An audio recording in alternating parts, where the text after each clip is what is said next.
Hey friends, today I wanted to show you what I do and eat when I feel a little bit bloated, some of my favorite go-to recipes that digest super well, and I thought maybe these could help you if you're having a sensitive tummy day. And I start off by just staying hydrated as per usual, drinking a mason jar of water. And sometimes I also really like to make peppermint, chamomile, fennel tea. These are really great for digestion, and I'll just drink this as is without any sweeteners and start my morning off like this. And I wanted to share the sponsor of today's video, which is Hilma. They create natural alternatives to over-the-counter products like Gas X, Beano, Alka-Seltzer. I really love their gas and bloat relief. This has been really helpful for me. I've been using it for the past few months, and I have been testing a lot of recipes and doing weird food combining that sometimes leaves my stomach extremely bloated to the point where it hurts to breathe. I will take one of these or two of these and it won't be as painful, my bloating will dramatically decrease, and I'm actually just surprised at how effective it actually is. Hilma invests in clinical studies to prove their products actually work. So this just has 5 natural ingredients, the main one being peppermint, which is really calming to the digestive tract and is really helpful for relieving painful bloating. They also have this upset stomach relief, which is a great natural alternative to Tums, Prilosec, or Pepto-Bismol. The main ingredient is chamomile. And then lastly, I love this so much. This is their stomach reset, which can replace Pedialyte or Alka-Seltzer. I prefer this over Pedialyte. The main ingredient though is goji berry, which is a gastroprotective herb that supports and heals the gut microbiome. And if you would like to have any of these extremely helpful products in your cupboard, I highly recommend it. You can use the link in my description box for 20% off, and their gas and bloat relief is a bestseller and sells out, so get it while it's still in stock. And one of the first things that I love to do when I feel those knots in my stomach is to give myself a solar plexus massage.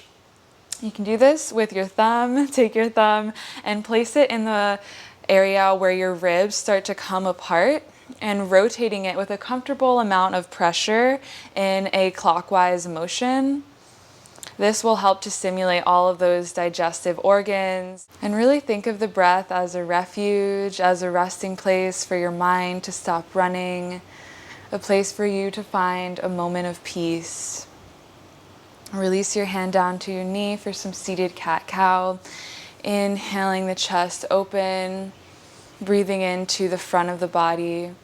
Exhaling, letting the spine round, letting the navel push back to the spine, releasing fully.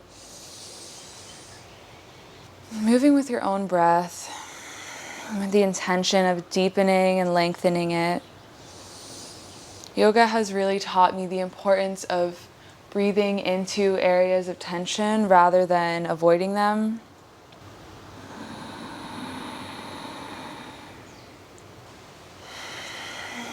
And you can continue for as long as you want. You can tuck the toes, lift the hips up and back into downward facing dog. Staying with the breath here. Bend the knees if you have tight hamstrings to prioritize length in the spine.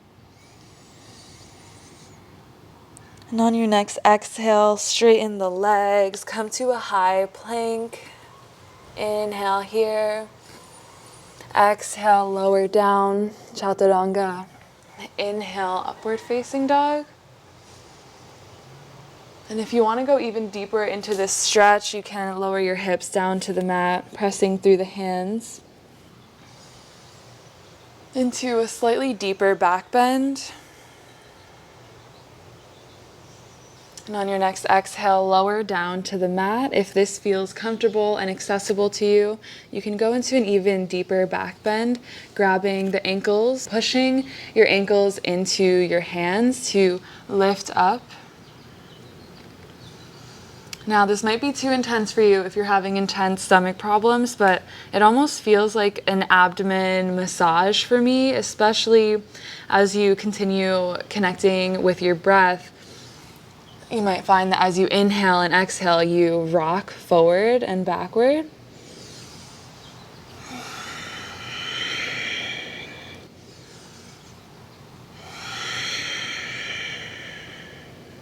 And another simple stomach massage you can do if that doesn't feel too accessible is just take your fists and rest them on top of your thighs. Take a deep breath in here and exhale, lower down into a child's pose, and just gently move your fists around your lower abdomen area,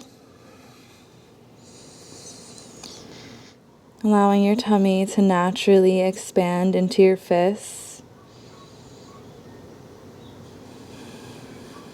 So twists are another great practice for bad digestion or to get things activated and moving. I'll share two of my favorites with you. The first is Ardha Matsyendrasana. Extend your legs out in front of you with your bum fully placed on the mat. Maybe pull out the fleshy bits to root yourself down. Bring your right hand behind you, bending the right leg over the left. Inhale the left arm up and exhale, anchor it to the right thigh, keeping intention in your hand as well as your foot, intention in every area of the body. Deep breath in here, exhale, find a point of focus and twist. And if you want to go a little bit deeper, you can bend the left leg toward the hip.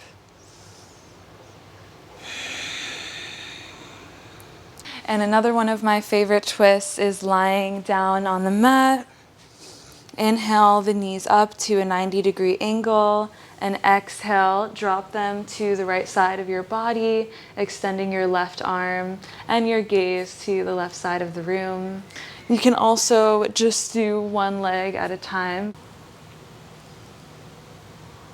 And I personally really feel the activation and the stimulation in my digestion from doing these poses. So maybe you can add them into your morning practice or hold each of them for 3 minutes or so in a little bit of a yin practice. I just got out of the shower and I will show you my extremely simple morning smoothie recipe when I have bloating, gas, or the occasional diarrhea, which can happen from eating tons of cruciferous vegetables, not doing proper food combining, eating tons of legumes. As a vegan, that is one of my main sources of protein, so it happens, and bananas are going to be really good for you. They're high in potassium, and also spinach is high in potassium and is easier to digest than other greens. I'm adding some chocolate protein powder just because I like the flavor of it, a little bit of coconut water, which is optional, but I also find this really hydrating.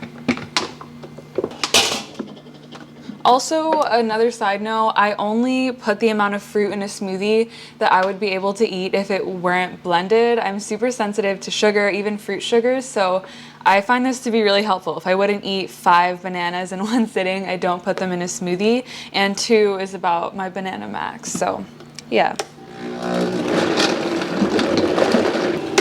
All right.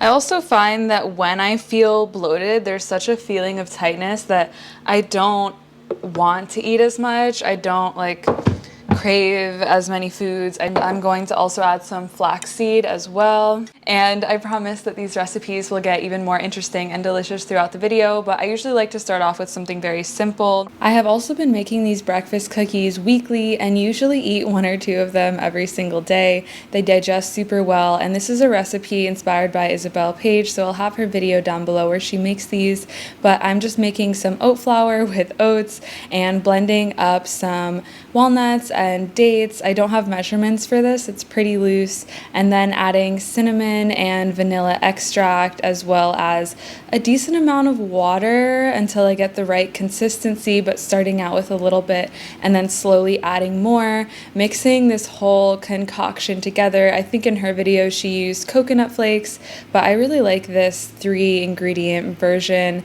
and I just form those into yummy little cookies, and these are basically like oatmeal cookies that when you bite into them, it literally just becomes the best oatmeal in your mouth, and it is kind of like chewy, and I adore these. So I just bake them in the oven at 350 for I don't even know how many minutes, just until they get a little golden brown. For lunch, I chopped up some potatoes to steam and make a potato salad with, which is kind of random, but it just really agrees with my stomach.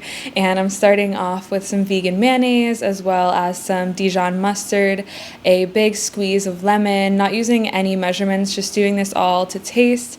And I chopped up dill, which I added way too much, and this is also great without dill, but I definitely went overboard. I also added mint, which tastes really yummy, and some rosemary. And you can stop here if you have IBS or a really sensitive stomach, but I like to add in celery and onion for texture and flavor, but it tastes great without these things, and this might not trigger your IBS if you have that, but I just mix this all together. For me, potatoes are a really neutral food, especially when I have stomach problems, and it just really provides a nice good carb to kind of soak everything up, especially for me as someone who eats so much fiber in my diet. But I of course mixed everything up with the sauce, and this came out so good. I love this recipe and it just really hits the spot. I also forgot to mention to add some salt and pepper. But for lunch, this is a very traditional lunch for me, just making an avocado sandwich with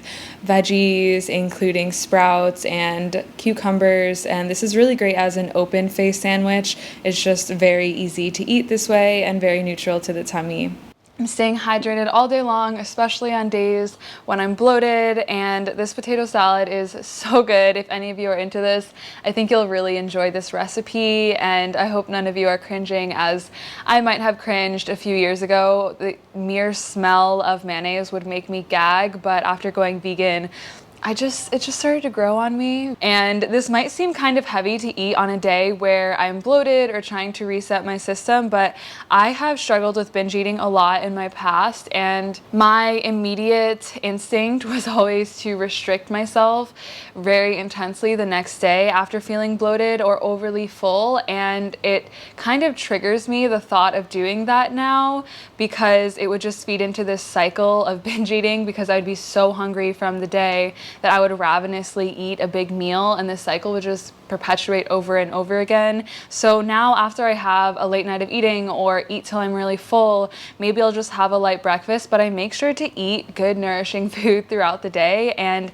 not put myself in that headspace where I feel like I need to punish or not listen to my body. So I still eat normal foods. I just make sure to eat foods that digest really well, and depending on what is causing your bloating, you're going to seek different recovery methods and different foods. So yeah, this is what works for me, and I recommend just eating foods that you know your body really agrees with, that digest really well. And if you don't know what those are, just begin taking into account what feels good. And if you want, you can follow a low FODMAP diet. I will have some of the foods to avoid if you were trying to follow this, and some of the foods to eat that help with that. That's kind of what this video is, a loose version of a low FODMAP diet, and this has been supremely helpful to me, as well as going gluten-free. And of course, being vegan, I'm not eating dairy, which used to also upset my stomach. So all these things kind of put together really helps me feel much better in my tummy, and usually within a day I'm just back to normal. And I also think that weird food combining can make you bloated. I usually never eat fruit after breakfast, after eating cooked foods. And for dinner, I'm making my absolute favorite, which is pho, using some star anise and a stick of cinnamon, and I boil that together with my vegetable broth for about 10 minutes to infuse it with some flavor, and then I remove all of that. I'm also boiling some rice noodles on the side, and then it's pretty much done. These are the pho sides I love: jalapenos, lime, basil, sprouts, and gluten-free hoisin sauce. I think that's pretty basic, but this is the little spread, and you just combine everything together. It's so delicious, and I just love pho. The one I make is definitely not as good as the restaurant quality, but I find it really nourishing to my stomach, and rice noodles are very neutral for me. And like I mentioned in this video, just really tune into what calms and relaxes your body and soothes your digestion, and eat that. I am not a dietitian, but this is just realistically what I enjoy after a day of late eating. or feeling bloated, always listen to your own internal guiding system. What's happening in your gut and your digestion may not be the same thing that's happening in mine, the same root causes and issues. And I do want to say, if you are recently increasing your vegetable intake or have recently gone plant-based, that increase in fiber may take some time for your body to adjust to. So that is also a thing. Make sure to take your probiotics and let your body adjust to the immense amount of greens that you're eating. And carbs aren't bad. It's so sad that they've gotten that rap because our body needs carbs. And I hope that you can continue using food as medicine, choosing what gives you energy and digest really well, and focusing on long-term health rather than a short-term goal or an external goal has really helped me form a really healthy relationship with food, where I just literally see it as medicine, as something that will heal me rather than take me further away from an optimal and radiant state of being. I'm gonna sign off here for now, and until I see you next, I hope you can take some deep belly breaths, say some affirmations and prayers over your food before you eat, and just know that you are so inherently worthy as you are. I cherish you, and I will see you soon. Bye.